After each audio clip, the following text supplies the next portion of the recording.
Hey, this is the Newton's Law Lab. To get there, you'd open Canvas, you would go to this week's module, you would go to today, and there's a link to the lab. Notice there are questions. There's a second link that has questions about it that you need to answer for a grade.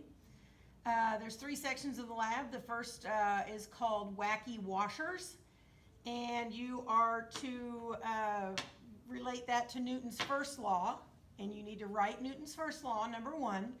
Newton's first law says that items at rest tend to stay at rest.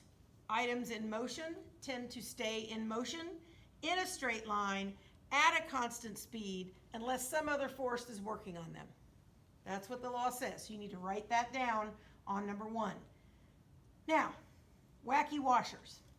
It says flick a stack of 2 washers into a stack of 4 washers. So all these washers are at rest and tend to want to stay at rest.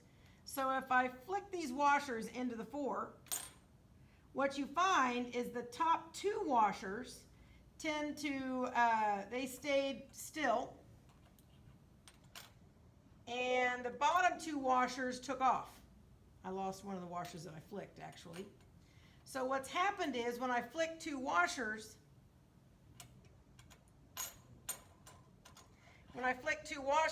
they hit the bottom 2 washers, which are at rest and tend to stay at rest, but they have a force applied to them, so they move. The top washers don't really have a force applied to them, except for maybe a little friction. Oh, wait a minute, I missed.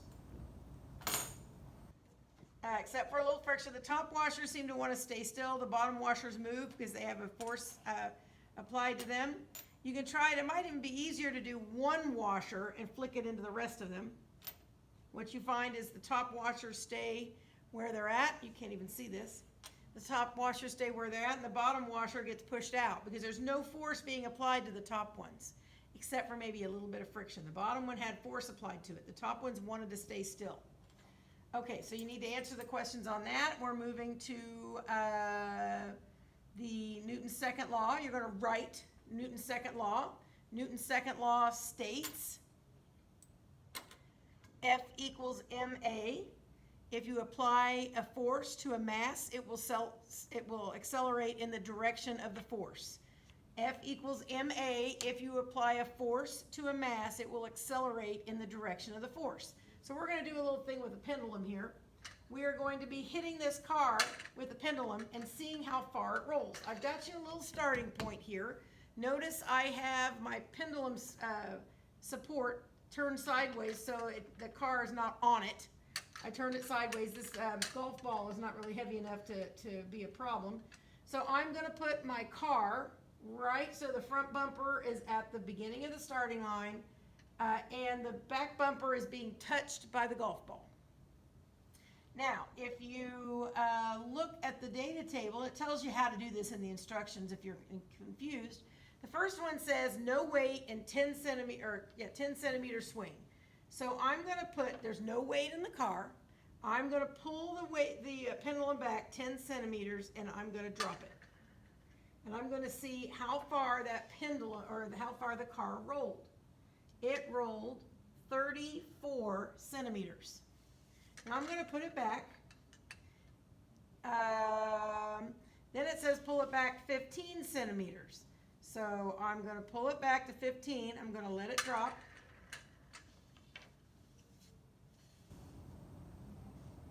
It rolled 60 centimeters. I'm going to put it back. I'm going to hold it back 20 centimeters. It hit the wall, but so I might need to move this apparatus before we go on to the next part. But it looks like it moved 94 plus, but it wouldn't be plus many, so it'd be under 100. So 94 plus centimeters. Now that you kind of see what the deal is, the only reason I have this camera, this so close, is because the camera. So let me move it back and change my starting line so that because the other ones, since there's more mass, might have more momentum, might have less momentum. So again, I'm going to put my car so that the golf ball is sitting against it. I'm going to put my starting line right in front of the...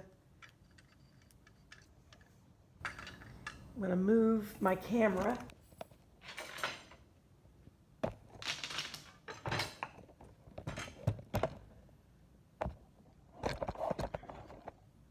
All right, I think you can see it there. All right, so then the second part, you're going to do a small weight. So you have a small weight. I'm going to put it in the car.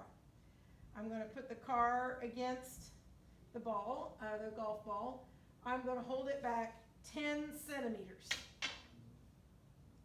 and hit it. Oh, it didn't go very far. It only went 6 centimeters. Then I'm going to put it back. I'm going to hold it back 15 centimeters.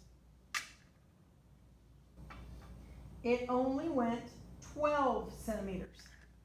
Then I'm going to hold it back 20 centimeters. It only went 14 centimeters. Then it tells me I got to put a large weight in it. So I got a large weight. Put the car back. Hold it back 10 centimeters. It literally moved 2 centimeters. I'm going to put it back. I'm going to hold it back 15 centimeters. It moved 3 centimeters. Putting it back. Now I'm up to 20 now. It moved 10 centimeters.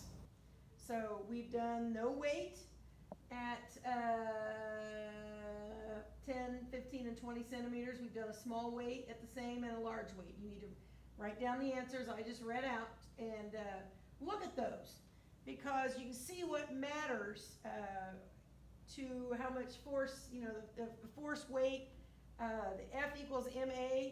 The more force, the more acceleration you got. The more mass, the less acceleration you got.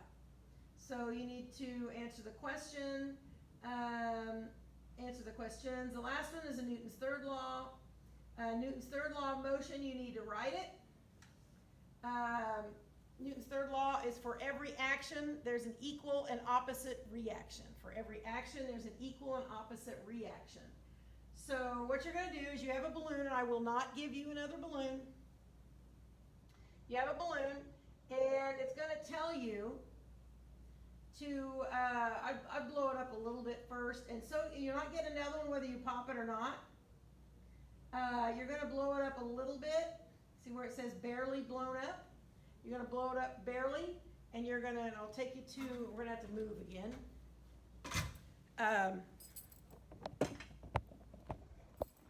Over here we have a string across the room.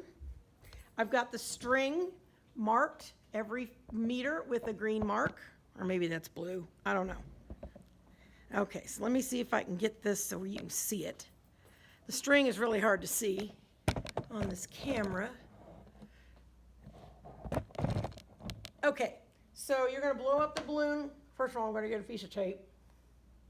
Obviously, hopefully, you are letting the same person blow it up each time, because your balloon will be full of spit.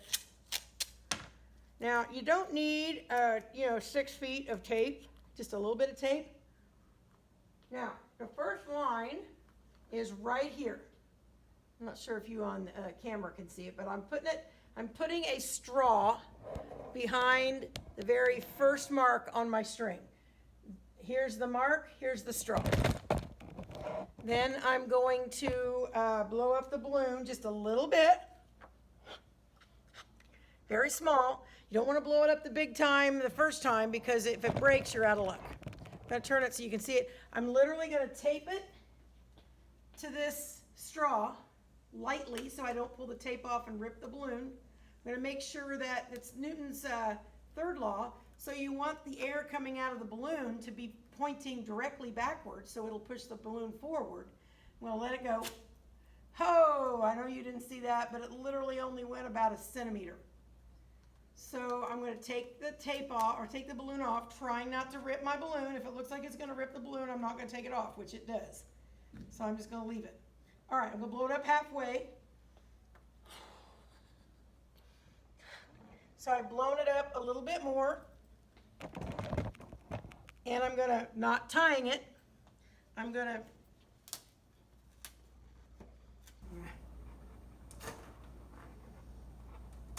I didn't want to pop my balloon, so blow it up halfway. I'm making sure the back of the balloon is pointing backwards. That's what Newton's third law says, that when the force goes out the back, it'll push the balloon forward. So if you got it taped on there like this, backwards and forwards is this way. It's not going to go very far. So I'm going to tape it on here, and then I'm going to let it go and see how far it goes. Hang on, I got to get behind the starting line. Ready? Ho! Now I got to count my meters. 1, 2, 3. Wow, exactly 4 meters. So blown up halfway, it went exactly 4. Blown up a tiny little bit, it only went about 0.2 centimeters. Now I'm going to blow it up even more. I'm going to turn this so that you can see where it goes.